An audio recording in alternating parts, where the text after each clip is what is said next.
A gente fala agora aqui no Jornal da Rede Alesp sobre saneamento básico e também a crise hídrica. Frente aos problemas encarados pelo Brasil durante a pandemia da Covid-19, o acesso aos recursos hídricos também se torna um elemento crucial para a população brasileira, com os precários índices, então, aí de acesso à água, somado à ineficiência por parte do setor de saneamento básico em relação aos índices de perdas de água potável. E sobre esse assunto eu converso agora com o Pedro Skazufka, ele que é pesquisador do Instituto Trata Brasil. Bom dia, Pedro, tudo bem com você? Bem-vindo ao Jornal da Rede Alesp. Já o Pedro aqui com a gente para falar sobre essa questão de crise hídrica, saneamento básico. Agora sim, Pedro, Bom bem-vindo ao dia. Jornal da Rede Alesp, tudo bem? Tudo bem, tudo bem. Bom dia a todos. Pedro, gostaria que você falasse sobre esse estudo, quanto tempo durou e o que ele nos diz. Claro. Bom, o estudo realizado pelo Instituto Delta Brasil, ele traz um diagnóstico sobre a situação das perdas de água, tudo aquilo que é desperdiçado nos sistemas de abastecimento de água no Brasil. E o resultado ele é bastante preocupante, porque a gente chegou à conclusão que cerca de 40% de toda a água que é produzida, ela é desperdiçada no país, seja por meio de vazamentos, as chamadas perdas físicas, ou as chamadas perdas comerciais, que envolvem fraudes ou problemas na medição de água. Então, esse é o principal resultado do estudo, e ele mostra também uma grande disparidade em termos regionais. Ao mesmo tempo que a gente tem locais como a cidade como o estado, estados da região norte, que tem perdas aí acima de 60%, a gente também tem cidades com bons indicadores, aí abaixo de 25%. Agora, Pedro, você disse uma coisa bem pontual e que talvez as pessoas não saibam, né? Essas perdas de água, não é? O quanto economicamente isso influencia nas cidades? Há uma relação de perda econômica com isso? Com certeza. Quando existe uma perda, né, no sistema de abastecimento de água, isso significa que para atender a mesma quantidade de pessoas, a concessionária ela vai ter que produzir mais água. Ou seja, pensando na média aí do Brasil, a cada 100 litros que são produzidos, apenas 60 litros a concessionária consegue efetivamente cobrar. Então, com isso, você tem uma situação em que você teve 40 litros ali que foram produzidos a mais. Isso significa maior custo de energia, maior custo com produtos químicos e outros custos associados ao sistema de produção de água. E isso, naturalmente, leva a um custo econômico. A nossa avaliação é que, reduzindo a perda de água do nível atual de 40% para um nível de 25% até o ano de 2033, que a gente considera realista, a gente calculou um ganho econômico esperado de 27 bilhões de reais no país como um todo. Isso que você traz para a gente não deixa de ser chocante, né? Porque a gente tem um país gigantesco, que ainda tem uma ineficiência com relação também a saneamento básico. Você está falando sobre as perdas econômicas e a gente sabe que se não temos um saneamento básico que corresponda ao mínimo necessário, também o país ele tem um acentuado de gasto com saúde muito maior. Vocês fizeram também essa correlação com relação ao saneamento básico? O estudo, a ênfase dele é na parte de perdas de água, Tá. mas é claro que a gente pode fazer essa interpretação, né? Na verdade, é um problema sistêmico, né? Quando a gente tem uma ineficiência no abastecimento de água, isso faz com que você tenha menos recursos, né? Você desperdiça recursos que deveriam ficar no saneamento.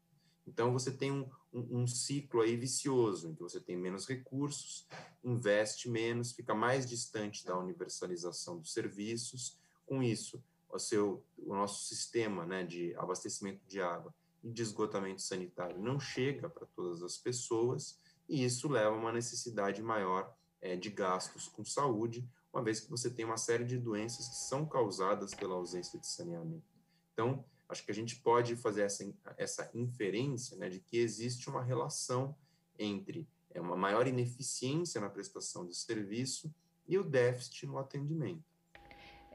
Uma outra questão também que é importante a gente evidenciar aqui, até porque nos últimos dias a gente tem ouvido muito falar sobre crise hídrica, né? Talvez aqui no estado de São Paulo as pessoas que passaram por isso anos atrás entendam o quanto se fica cauteloso por esse momento. A gente sabe que o governo federal também emitiu um alerta de emergência hídrica aqui para São Paulo entre junho a setembro. Eu gostaria que você fizesse uma análise se esse momento de possível crise hídrica chegando aqui no nosso estado poderia ter sido evitado.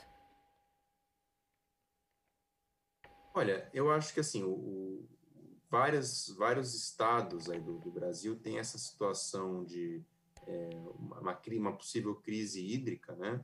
Em alguns lugares já com uma situação mais acentuada. O que entendemos é que o combate às perdas de água, ele vai ajudar para que nesses momentos de estresse hídrico, você tenha uma situação um pouco mais confortável.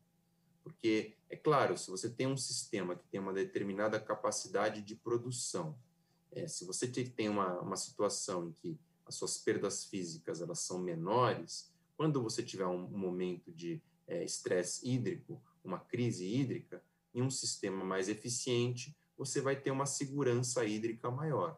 Então, eu acho que quando a gente pensa aí em médio, longo prazo, reduzir esse patamar atual de perdas, que no Brasil está em 40%, que se espera que alcance aí pelo menos 25% até o ano de 2033, a gente está falando também em aumentar, né, a segurança no abastecimento de água. Ou seja, você tem uma capacidade de produzir água e um sistema mais eficiente que consegue lidar melhor com essas situações de crise hídrica. Voltando para essa questão do saneamento, a Trata Brasil também fez um ranking de saneamento de 2021, né? Estou aproveitando e vendo aqui o site de vocês. O que esse ranking mostrou? O que mostra? O estado de São Paulo evoluiu nesse aspecto? E com relação ao Brasil, como é que a gente fica? O estudo, né, do ranking do saneamento é feito pelo Instituto Trata Brasil aí há mais de 10 anos. E ele observa, né, não os estados, mas ele observa as 100 maiores cidades do país. Então, esse ranking ele considera as dimensões de nível, né, eficácia no atendimento, então, o nível de atendimento em água, esgotamento sanitário, os investimentos que são realizados e também a situação das perdas de água. No Brasil, de forma geral, o que a gente observa é que cerca de 35 milhões de pessoas ainda não têm acesso ao abastecimento de água potável e cerca de 100 milhões de brasileiros não têm acesso à rede de tratamento de esgoto. Então, de forma geral, a gente tem visto uma evolução muito lenta nos sistemas de abastecimento de água e coleta e tratamento de esgoto. O estado de São Paulo ele tem uma situação melhor do que a média do Brasil, tanto para o abastecimento de água, quanto para coleta e tratamento de esgoto, embora ainda exista, sim, uma necessidade de aumentar os investimentos. Em relação aos municípios, como mencionei anteriormente, a gente tem situações muito díspares. Você tem um grupo de municípios, como é o caso do município de Santos, que foi o primeiro colocado no ranking, e que tem já níveis de universalização em água e esgoto, níveis de perdas de água mais baixos, mas também uma série de municípios que ainda tem uma deficiência grande no atendimento. E o quanto, Pedro, nós temos um marco legal também do saneamento em vigor, enfim, que se imagina que com o marco essas projeções para o Brasil melhorem. Qual é a sua análise sobre ele? O novo marco regulatório do saneamento, que foi aprovado em 2020, ele atende uma série de preocupações que existem com esse nível de desenvolvimento do setor, que ele ainda é muito baixo. Então, o marco traz, por exemplo, uma meta, né? Você vai ter que ter metas para todos os municípios, para até o ano de 2033, alcançar o atendimento de 99% em água e 90% em esgotamento sanitário. O marco também tem um aspecto muito positivo, que é o de reforçar a importância da regulação dos serviços. Então, com tudo isso, o que se espera é que o novo marco ele atraia mais capital para o setor e aumente o nível de investimentos. A gente sabe que o nível de investimentos atualmente feito ele é insuficiente para universalizar os serviços até 2033.